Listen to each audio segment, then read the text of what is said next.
Ladies and gentlemen, welcome back to the True Life podcast. I hope everybody's having a beautiful day. I hope that the sun is shining and the birds are singing and the wind is at your back. I got an incredible guest for you today, and we're going to get into some amazing topics. Let's see, the one and only Kendall Wallace. She is a distinguished guest here at the True Life podcast. She's an expert at transforming teams from a collection of individuals into cohesive, high-performing units.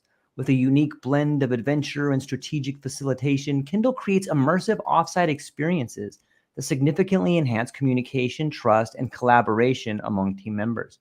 If you face challenges like remote teams feeling disconnected, low employee engagement, or struggling to bring a sense of unity to your team, Kendall's expertise is precisely what you need. Through careful, crafted retreats, whether virtual or in person, Kendall ensures your team not only strategizes and plans effectively, but also builds meaningful connections and resolves conflicts constructively. Having led impactful workshops and offsites at major tech companies like Meta, Kendall has consistently delivered impressive results, improved communication, heightened trust, goal alignment, and increased employee satisfaction.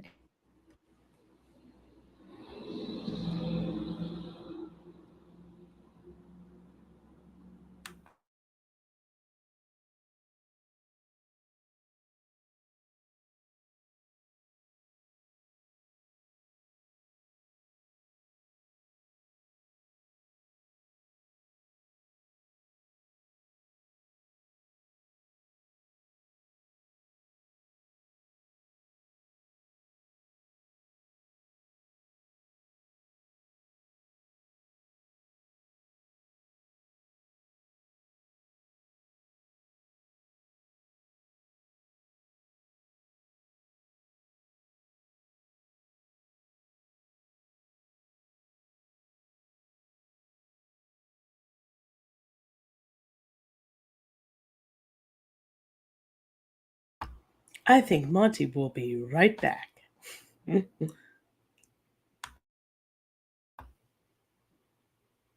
I'm here. Hi, everyone. This will be cut from this segment, but it's okay. Anyway,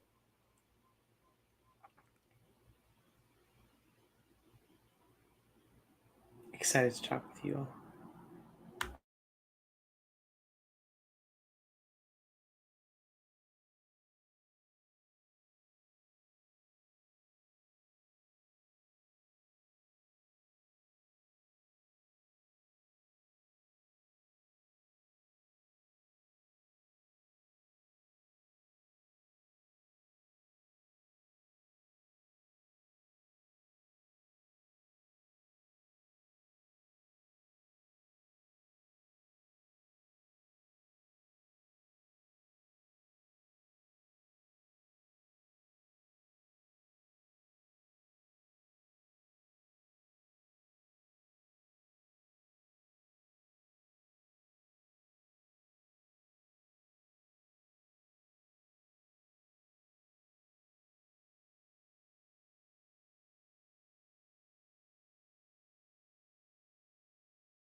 I think we're waiting for Monty to get back.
I'm back, Kendall. Thank There you. he is. Nice. Thank you very much for everybody watching. I was in the midst of making some big moves from upstairs to downstairs. And so, Kendall, I apologize for the quick interruption right there, but I am really excited on what you're doing and your understanding of building teams and trust and what you have going on as far as building community. And I was hopeful that maybe you could give us a little bit more of a background on how that came to be and why you're doing what you're doing. Yeah, sure thing. Glad you're back, by the way. So how I came to I guess work in the field I do now really started from working in big corporate company, worked at Meta, in big tech, kind of having the dream experience of working for the one of those big companies, right? However, and it has blessings, it had so many Yeah. different blessings, but one of the things it also had was whenever we had team challenges, uh, people would switch teams or they would kind of the tension would never get fully resolved. Like, and also uh, our offsites, our team get-togethers and stuff was always just kind of centered around dinners and drinks, which is better than nothing. Don't get Yeah. me wrong, but it kind of left more to more to be desired, and we do these things that seem to just check a box. Like we'd have a carnival, and the company would spend a lot of money to try and do that and have us have fun, or these escape rooms. Oh, yeah. And it's like at the end of the day, though, we still fundamentally you bring a cross-functional composite of different walks of life together Right. that need to align. And at the end of the day, none of that shifted how me and other counterparts worked together 2 weeks down the road. We still had the same challenges, and then we do things like communication workshops and that type of thing. And however, we'd never do them with our teammates.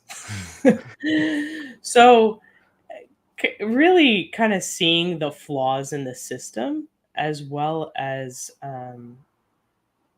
really coming out of that, that's when I moved to Hawaii and started to create experiences to bring people together to have this mind, body, soul rejuvenation, fresh out of kind of the pandemic days. And so uh, the level of bonding that took place in these retreats I created, coupled with seeing this need, really sent me down this path to create experiences specifically designed for teams to really generate bonding and really generate each other to a new level of teammateship and trust with one another, while also creating a connected experience that we have the privilege of creating here in Hawaii, where we can take I've taken teams surfing, and Yeah. there's something that hits different when you have this, the sun is setting,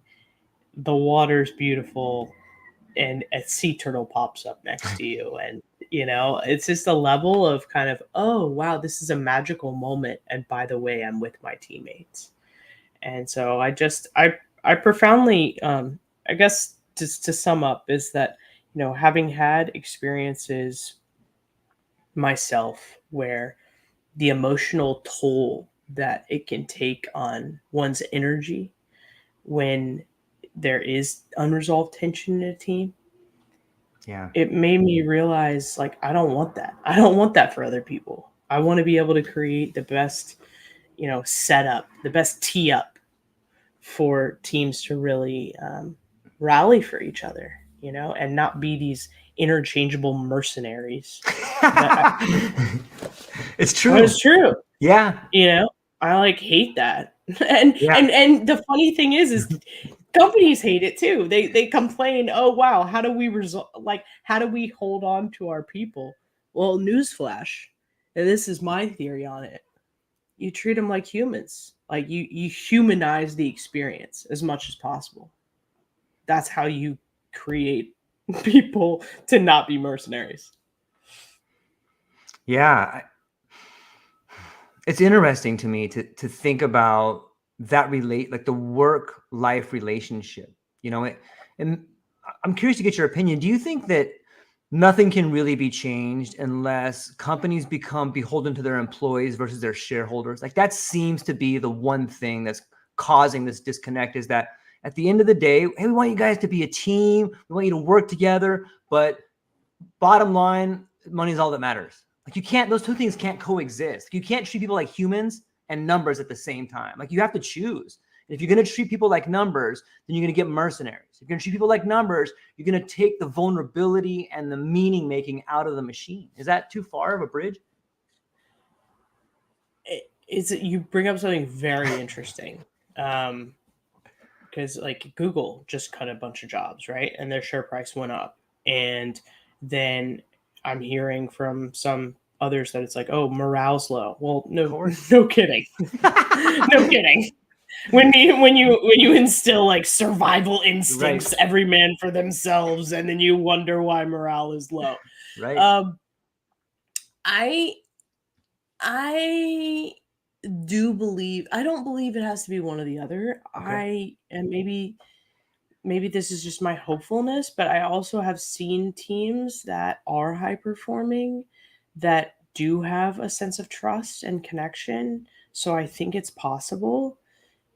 In those bigger companies, it is more challenging, Yeah. but there is, and even in small companies, it's like at the end of the day, we got to realize none of us are going to have jobs unless we actually are having an output here. So like as much as you care about others and you want to work as a team, like at the end of the day, everybody, we do have to, be creating an output that generates a profit. Otherwise it just doesn't work, you know? So I think, and there's ways in which to do that, Right.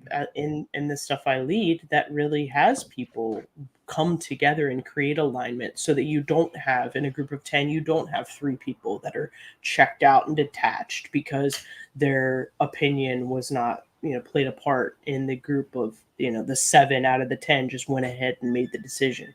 I think there's ways to you know bring people together. That's what I like to do in my offsites. So Yeah, like it seems in the startup community or in a lot of private industries, like you still have this camaraderie, or you have this, maybe it's the vision of the founder that's contagious, but it seems to change on some level. Maybe you could speak to the idea of how do you build meaningful relationships at work? Like, are there some secrets that you've uncovered when you get people in different states of awareness, or what are some of the techniques and maybe challenges that you find trying to create meaningful relationships in the workplace?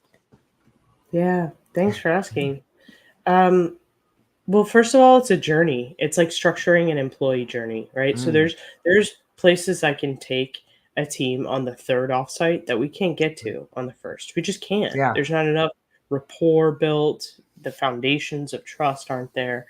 So building meaningful relationships at work, really centers around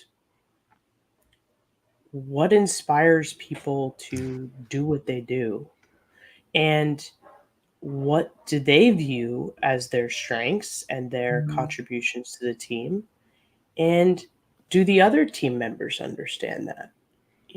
I think it's so often like when we just leave it to dinner and drinks, like I find out that like, okay, cool, your son plays t-ball, awesome, cool, like we gotta, but that's still surface. right. Like that doesn't tell me anything about why you show up to work. Okay, maybe we can read between the lines and see that your kids are important to you, you want to provide, like that type of thing. But really having a deeper conversation around, why are you on this team? And maybe it actually, I've facilitated like values exercises where it's okay that some people are just after the money. It's okay. Like that's okay. And others want to like, grow and got to get promoted, and that's okay too. Yep. And others are for the purpose alignment, but it's like understanding what makes people tick. like is a Yes. fundamental level of just empathetic understanding that helps create meaningful relationships. So I think that's one of the biggest things is creating connection through empathy and Yeah. understanding. The second is really when we are humans. And so when there is tension that comes up, and guess what? It happens because we are humans. Then just if we ignore it, I'm a big fan of the mattress and the pea. You know that story, the princess and the pea, right? Of course. It's the story that the pea is under the mattress and she stacks all these mattresses on top, but the princess is on top of like 20 mattresses, and she's Hmm. like, this is so uncomfortable. She could still sense the pea. Hmm. And I believe that's true. I mean, a team is a group. And I'm a big fan of systems theory where, Mm. you know, like there's only underperformers because you have overperformers. Like the group interaction, you don't have to be at the center of the tension to have the center impact you, or to have that tension impact you. So the more we ignore kind of elephants in the room, it just leads to detachment, which then makes people check out, which then Yeah. people makes people Irish goodbye and leave. And so, it's, I think the way to create meaningful work relationships is also centered around straight talk, addressing what's going on, and actually working to resolve through it. By hearing both sides and making sure everybody is seen, heard, and valued, and the conflict is resolved. And it's like, even if the conflict isn't fully resolved, it's like, okay, agreeing to kind of just acknowledge it. Like, it is, we as a group acknowledge that it's not quite resolved, and we're going to move on, right? But it's like, as opposed to this, like, yep, it's still there, like, this like half-hearted, half the group acknowledging what's going on. So I think those, I mean, in my experience, it's the empathy, connection building, it's the resolving tension or team dynamics issues that are not serving the team, and then it's really aligning, as a team, so that everybody feels seen, heard, and valued. And the last component of for a lot of my work is then making sure that when conflict arises, it's just, yeah, it really is people, the team has the first experience of really, um, resolving that conflict, moving through it, and having their nervous system actually be okay. Yeah, those are incredible points, and they are definitely should be the foundation of building a winning team.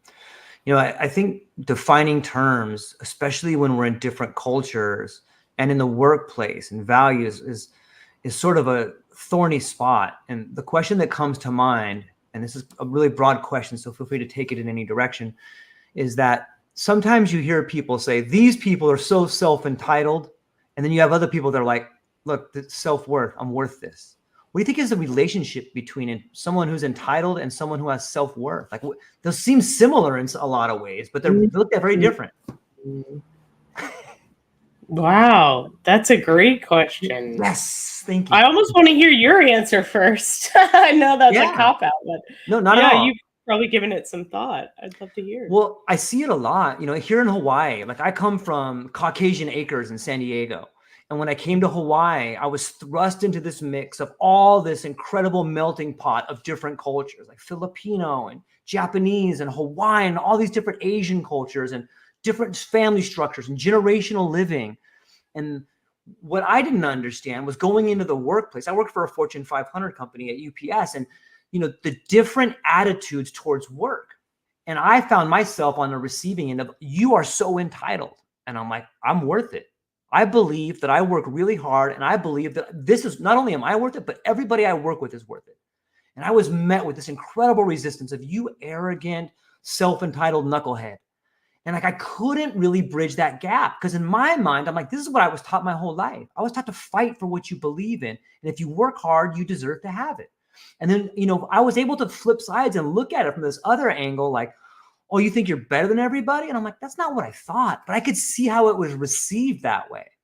And I bring it up because I don't really have a great answer for it, but I can see that divide since it happened to me. And I'm kind of searching for an answer because I don't want to be looked at as entitled. And I think a lot of people that are fighting for what they believe in, they don't want to look like arrogant and entitled. They want to look like, hey, I'm working really hard. I'm fighting for this. So I guess my answer to the relationship between entitlement and self-worth is empathy. It's like, okay, what is really going on here? Like these are two different words. Are we looking with two different cultures? Are we looking at a monetary issue? But maybe that could be maybe there's a course in there. Maybe there's a team building in there for leaders. Is like, what's this relationship like? It's not much of an answer either, but I'm curious to get yours. Yeah. Yeah, it's an interesting thing. I think it's just whether entitlement or high value of worth, Yeah. I think is ultimately about naming something that's unnamed. Just bringing Ooh, yeah. it's just having an empathetic conversation around, bringing Yep. what's under the surface Yep. to the surface. I think so. I'll think of two examples. Like, uh, so Mhm. that one is engineers in tech, right? Yeah. They're paid so much, right? And um, uh, when I was a member of the design team, I would always kind of just it was kind of this whenever there was any criticism around like the guys, this thing we're building, it's not testing well with the clients, with the customers. These 300,000, 400,000 paid engineers would take it so personally. Right. And so the whole design team really felt like, what are you, come on, like, you're getting paid this much, like, take a little bit of constructive feedback. Like, you know what I mean? Like what do you want to be coddled? It was kind of like, no, but seriously. And I think about that as you're talking about entitlement, because it's Right. just like that's what it brought up for me. But there was a missing piece to that conversation, was actually me vocalizing exactly that, right? Is like, guys, like, do we want to create a great product, or do you just want to get promoted? Like, let's come to terms on where everybody really is on this team. And so, yeah, and I think what's also interesting is, similarly, in a lot of product teams, because that's my background, right, in tech. Right. So a lot of product teams, like, the PM is the quarterback, the PM's like the leader. Everybody kind of looks to the PM, as because they're direct, they're like the orchestra conductor, Right. for the team, right? Like, you got to follow the lead of the quarterback, right? It's Right. not like the cornerback will hike the ball. Like, that doesn't work. So we would look to them, and then it's really funny, because I recently did a study, a survey, where it was kind of understanding team dynamics challenges within product teams, and heard from PMs that they're like, yeah, everybody's always looking to us, like, for the answer. And it's like, well, that's because the other people think they're supposed to look to you, but then you feel that you need your team to help set the direction. It was like a chicken or the egg situation. And I think that's kind of the same way with this entitlement piece, is really it's kind of having the conversations that need to be had, so that you Yeah. can really kind of it's humanize your peers. Yeah. Humanize your peers. So Yeah. I hope that somewhat answers your question. It does. I'm grateful for your answer, because it seems to me that, for a long time, tech has been at the forefront of change. And in doing so has the corporate structure been at change. And it seems like what you're doing is helping people reorganize the way they relate to work. And that's kind of what seems to be happening in this world. Like there's a lot of heartache, there's a lot of job cuts. There, you could argue that we're borderline in a depression, but that means big changes are coming, whether they're people getting cut or people reevaluating what's important to them. Definitely people reevaluating relationships. And do you think that maybe what we're seeing, while painful, is a sort of opportunity to reimagine the workplace, to reevaluate it? On some of your workshops and some of these exercises that you're doing, I think are very cutting edge. And I think that that's what you're doing, is you're sort of spearheading this new way to relate our relationships to work on some level. What do you think? If I'm even cracking any of that, that's it. That's what I want. Yeah. Absolutely. So I didn't mention this, but I'll Okay. now level a little bit more of vulnerability into the conversation. Nice. So my experience and so I'll actually walk you through. Okay, please. So when I was working in big tech, I was passed up for promotion, and then and so what happens, and this happens a lot, right? It was when someone's passed up for promotion, they start to detach. Yep. And especially then it's like okay, you gotta like, all right, I gotta strive so much more with my output. Then a tension was created with the quarterback of the team, the PM, between myself and her. And you see, my entire pathway for promotion in the future was based on for that particular role. The research is based on the ability to influence the product direction. Okay, with the research, with the research that's going on.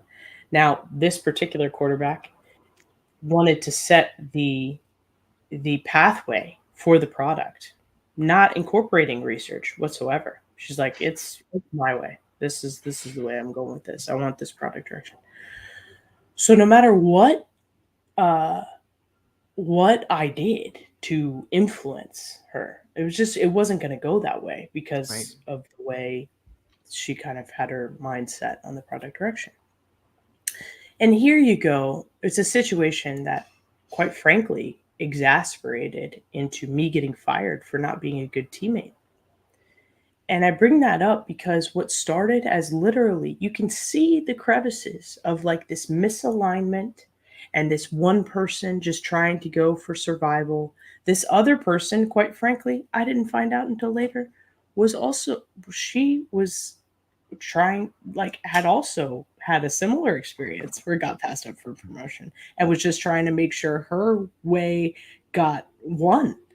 And so you see how this, like, and of course she viewed me as like, yeah, I have this teammate that's not helping me, Of like, course. win, right?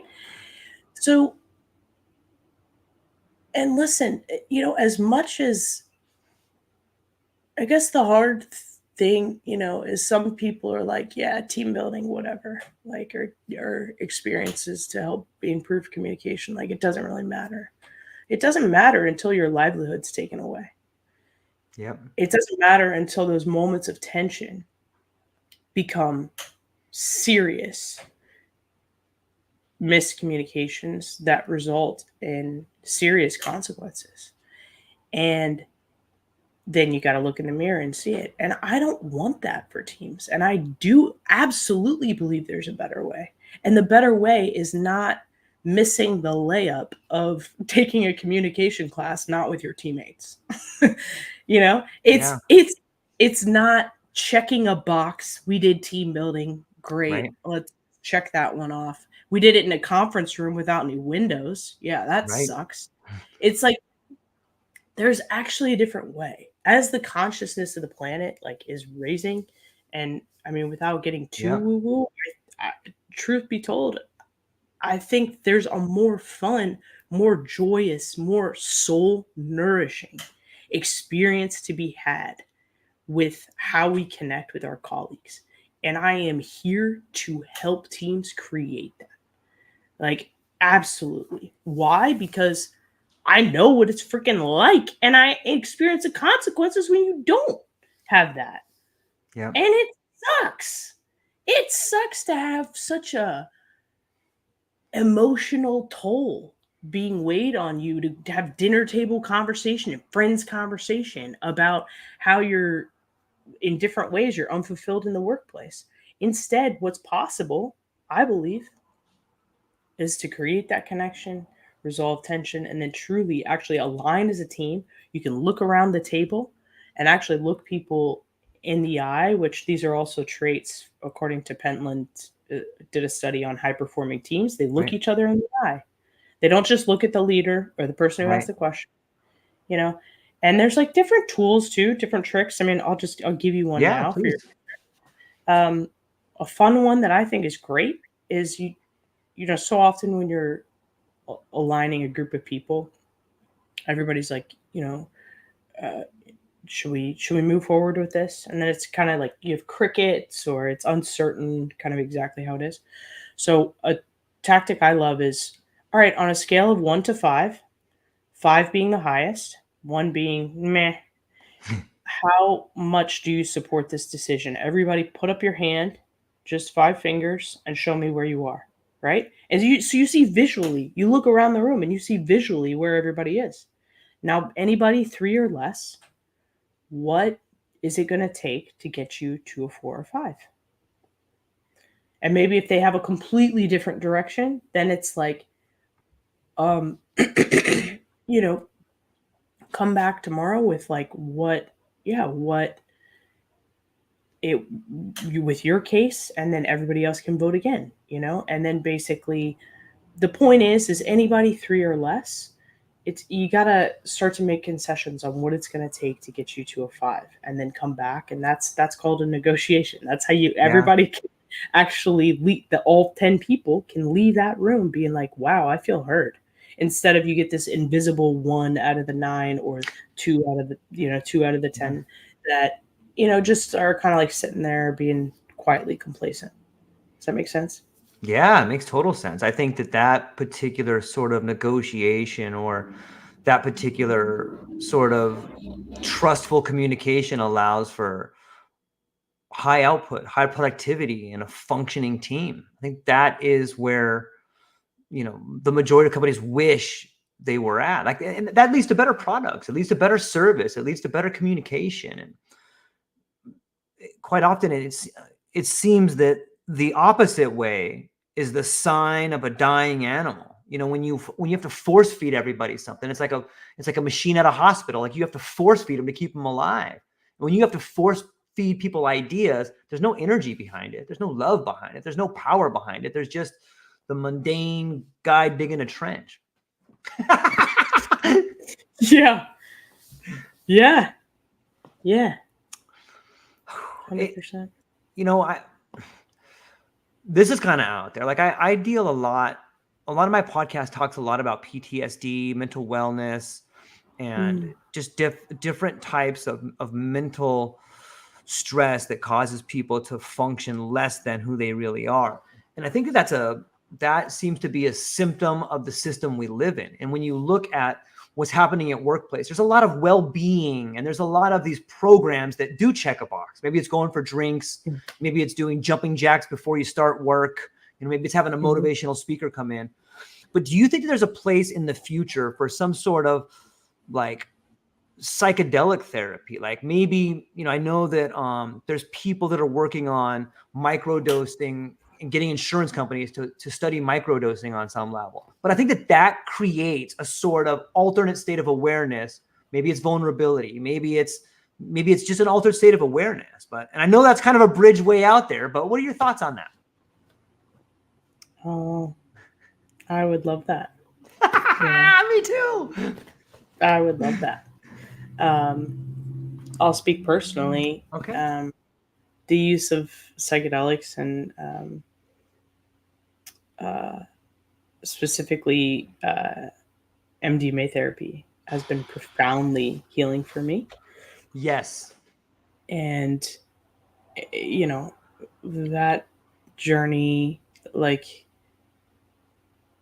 has opened so much, has Yep. made me understand Right. levels of little T trauma. Yep. I Yep. have to admit I kind of grew up very privileged, and so I have the little T trauma. But I, still it had an impact. Well, I mean, I'll Yeah. speak. Okay, so this is a Yeah. fun one. So I'll speak candidly. This is kind of bridging both together. Is I mentioned that moment of me not getting along with a teammate, and it was very triggering for me because I felt not listened to. It Totally. was like her way or the highway. And then someone asked me, after I left, they said, "Where else in your life did you have that experience of Great question. not feeling heard or listened to? Where it was this person's way or the highway?" And I was like, are you kidding me? I was just playing out unhealed mom stuff in the workplace. For God's sake. And so and so what's funny about that is actually since then though I've become a student of Bowen theory, which is all about how your upbringing and Mm. the family in which you were raised actually influences how you operate in the workplace. And I've been a student of the Bowen Center for Family just to better understand that, so I can do some diagnostics in my offsites. And I think namely understanding specifically your upbringing, but Yep. also just earlier parts of life, how they can influence how you operate in the workplace, I think is really important self awareness exercise. And I can't really force it in my offsites, but I sure like to do some journaling exercises around it. And we'll take some popcorn shares for whoever's willing to share.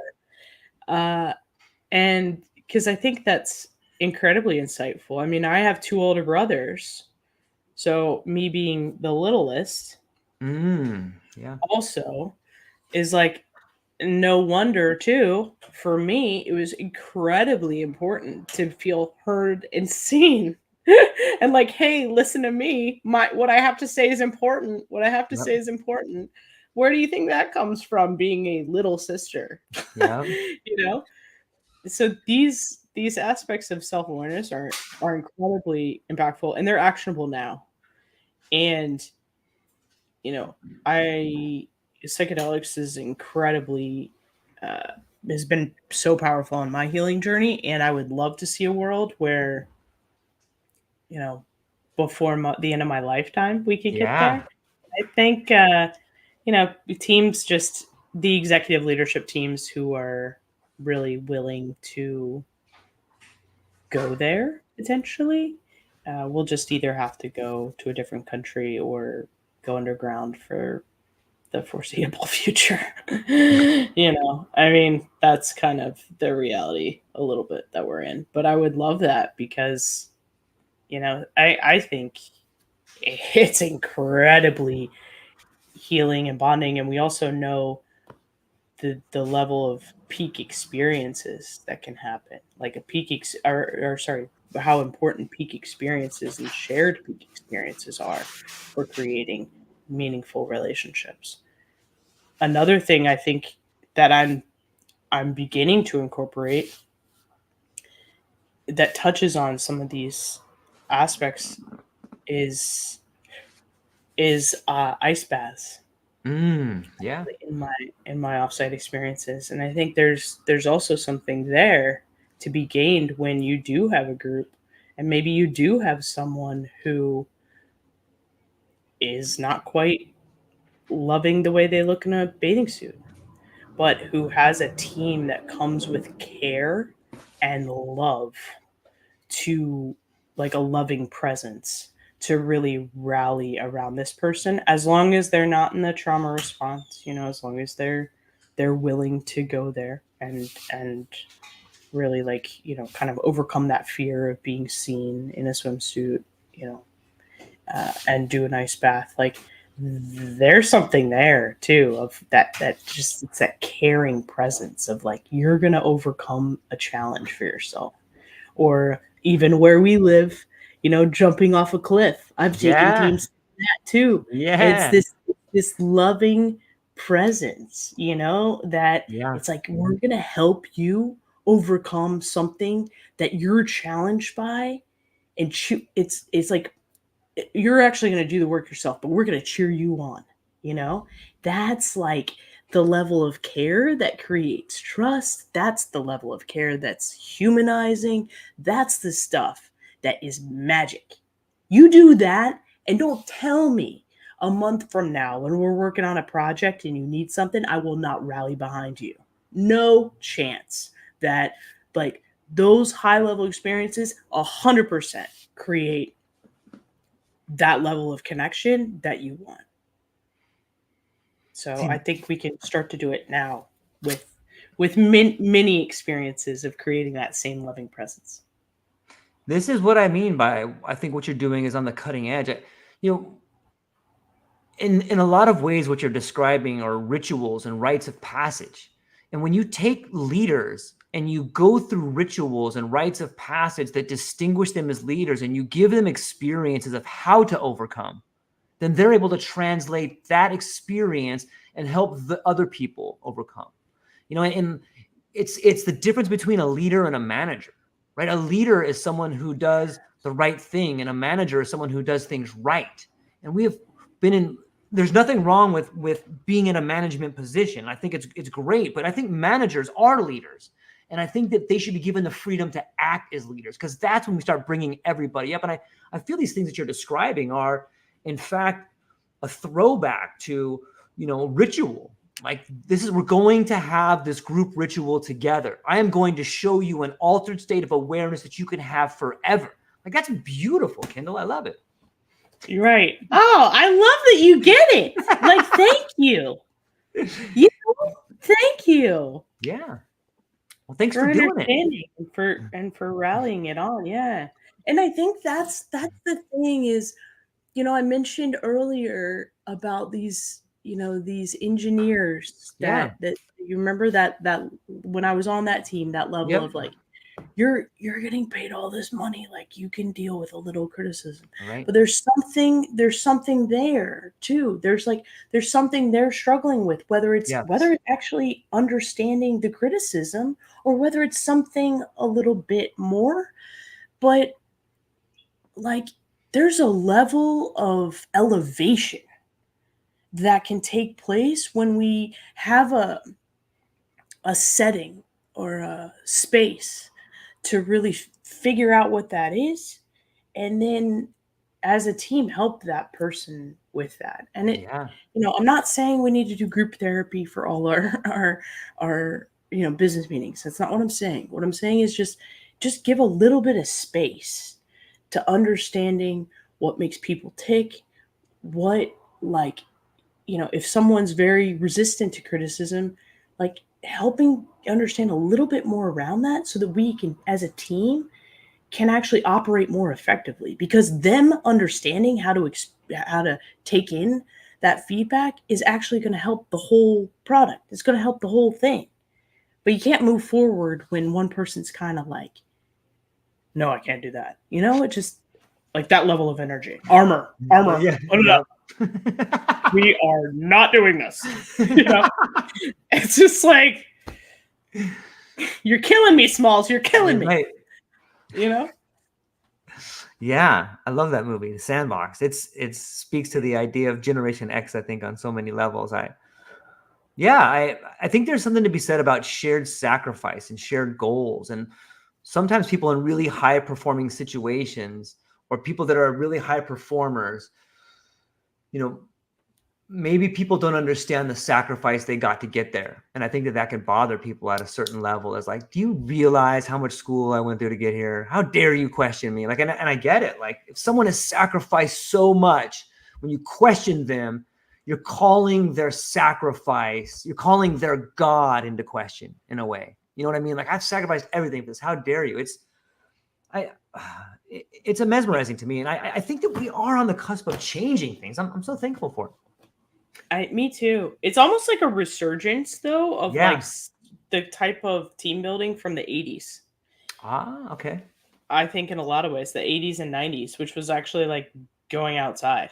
And Yeah, like we're gonna go outside and actually, there's my mentor actually did.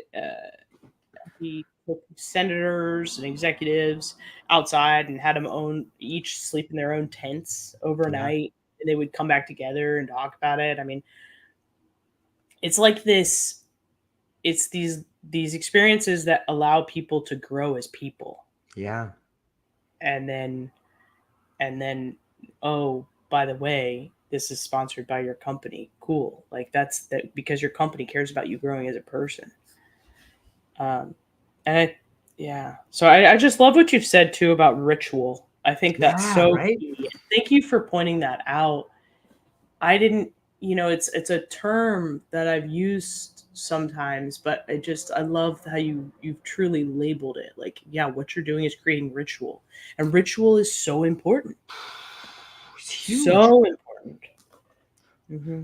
Like, think of the Eleusinian mysteries. You used to have emperors and slaves alike. It's their birthright to go, and they sit together and they watch the death of Persephone, and there's no talking really, but you and I together as a team, we get to be part of this ritualistic ceremony.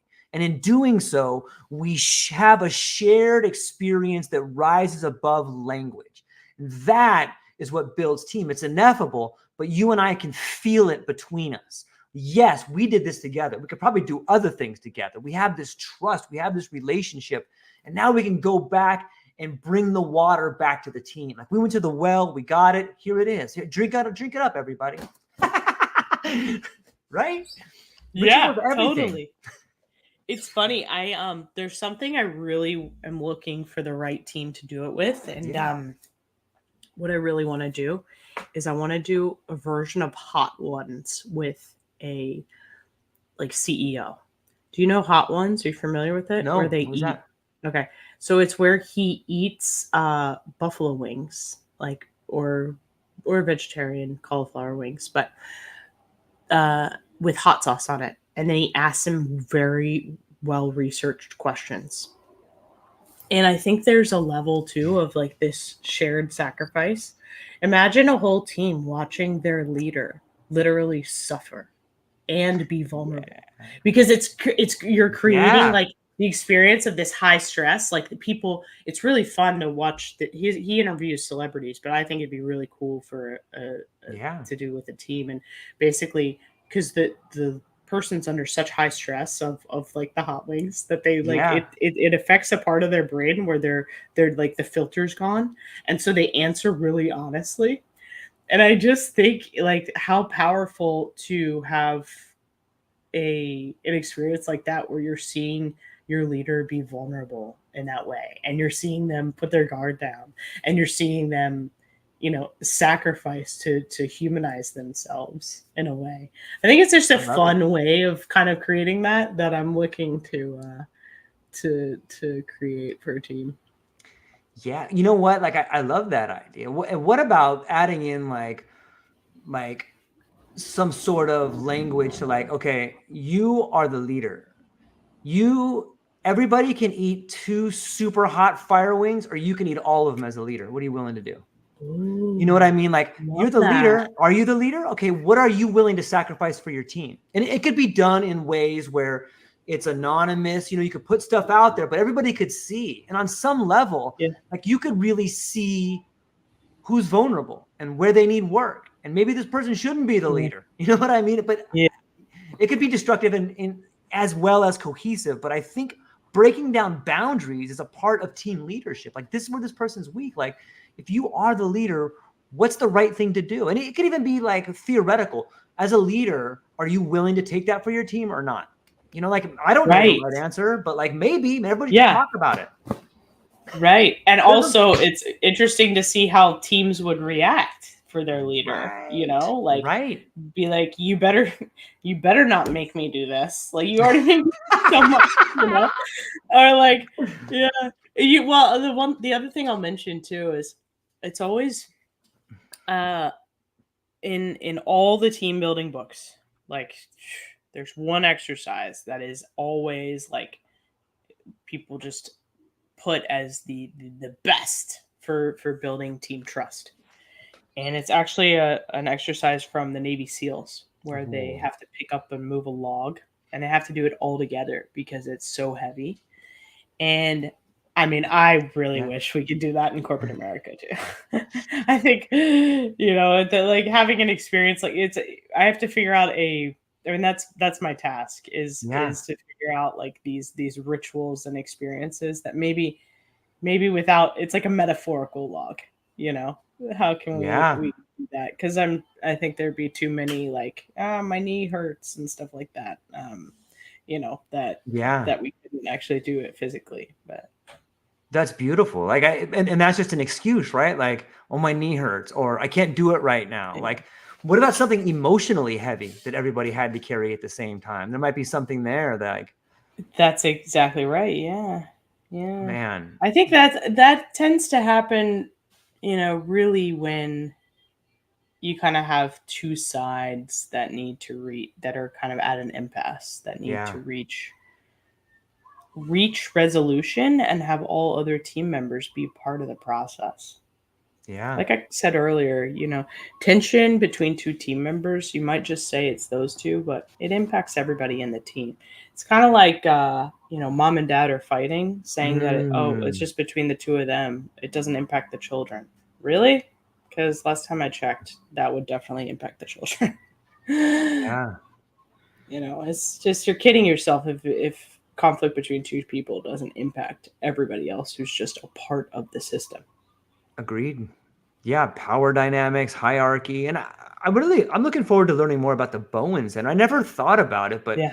the workplace is sort of an extension of family. And if you were taught a Mhm. certain way to relate in your family, of course you're going to bring that into the workplace. How can you not? Specifically conflict, actually. So, Mm, specifically how you were taught to deal with conflict, whether you were taught to avoid it or to engage. That patterning really plays or sticks with individuals, and that's why part of what's really important too is at an offsite at some stage, typically like the second offsite once you've built rapport, it's really figuring out the conflict patterning that people have and then how we want to deal with conflict as a team when it does come up. So because you yeah. can understand where individuals come from and then also have a team kind of policy, almost like an SOP. This Mm, is how we're going to deal with it when it comes through. Because it's true. It comes through all the time. So like for example, with my reports and my company, I have a monthly check-in just regularly to we talk about our working relationship and right. how am I showing up for you? How can I show up better? And this is where I shut up and receive as the manager the feedback. But then we also just talk about what's working in the business relationship, what's not, and what we can put into place next month to make it better. And I think having these frequent communications with those you work closely with is key. It's a key to keeping the system in flow and devoid of viruses. Yeah, I think so too. It's wonderful to think about. Kendall, I could probably talk to you for another hour, and we should definitely No. come back on because I feel like I'm just kind of scratching the surface, and I have a bunch more questions, and I got another Yeah. engagement coming up. But this is fascinating. I like what you're Yeah. doing. I think it's really fun, and I think we should get some more Uh, people in the conversation and have more robust conversations. Can you come back in maybe I would future? Okay. Yeah, let's do it. And I Okay. mean, we can talk more about teams, we could talk more about psychedelics, whatever Absolutely. you'd like. But yeah, it's been a real treat and I love the thoughtful questions that you've asked and yeah, just your enthusiasm around what I'm doing too is just it's really awesome to be a part of. So, thank you for having me. Yeah, the pleasure's all mine. And I think if anybody's listening to this, whether you're listening to the live stream or whether you're on a road trip or you're running or you're listening to the podcast somewhere, go down to the show notes and check out Kendall. She's got some incredible ideas. And I really think what she's doing is not only building teams through shared sacrifice and shared goals, but she's building a better tomorrow. And, for those listening, I just want to throw this one part in. Like, I think on some level, if you ever want to be a leader, you have to be fired. Like, if you ever want to be a leader, you have to understand what it's like to lose what you thought was your identity. Like, it's the only way. And I know some people have a negative bent about being fired, or sometimes it's on a resume. But if you ever found yourself in that situation, I want to say congratulations to you, because you've done something, and hopefully you're working through something that most people might not be able to do. So people should be proud of that on some level. So thanks for letting me throw it out there, but I'll throw it back to you before I go. Where can people find you? What do you have coming up, and what are you excited about? Yeah, thank you. Oh, just such a treat. Right. So you can find me on Instagram, guys. My handle is Kendall Wallace 123. And if you're curious at all about how I create offsites, how I eat any team exercises that I use, I actually give away my playbook for free, because I just want more teams to really create trust within their organizations. So I give it all away. And if you're interested in getting that, then you can DM me Monty plus playbook, and I will pass it to you. And yeah, and so DM me there, or find me on LinkedIn and DM me. And yeah, I'm just super excited. I'm going to 2 conferences actually coming up in the next 2 weeks. So I'll be off island, and just basically all about it's a group Nice. dynamic, group relations conference. So all about analyzing how it is that you operate within groups, which these are profound self-awareness opportunities. So I'll be going to 2 of those so that I can really begin to integrate some more of that curriculum into my own offsites. I can't wait to learn more what you learn there. It's cutting edge. It's going to be beautiful, and I think it's building a better tomorrow. So, ladies and gentlemen, thank you so much for hanging out with us today. Go check out Kendall. She's an incredible individual who cares about building a better tomorrow. So look her up, reach out to her, and tell her you saw on the True Life podcast. That's all we got. Kendall, hang on briefly afterwards. To everybody else, have a beautiful day. We love you. Aloha.